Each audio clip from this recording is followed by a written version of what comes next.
J'espère que vous allez bien. Moi aussi, je vais bien par la grâce de Dieu. Lelo na kosa kolia limbondo na memi bino na pondo a limbondo. Pondo na nga déjà bozo monongo dezo toka wana. Na tia kinzombo. Na tia ngolo ya okauka. Na tia na ngolo ya mai. Na tia bwaki pilipili. Ngolo ya mai yango wana. Nengena bandolo ngolango.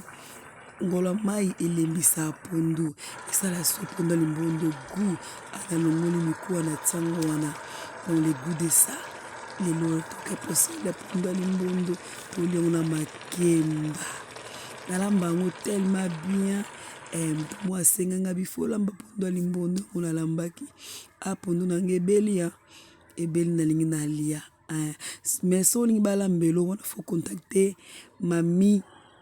Mami Pimbo yende azlambaka ngana lambaka te alambaka yanga moko. Merci, bisous, bye.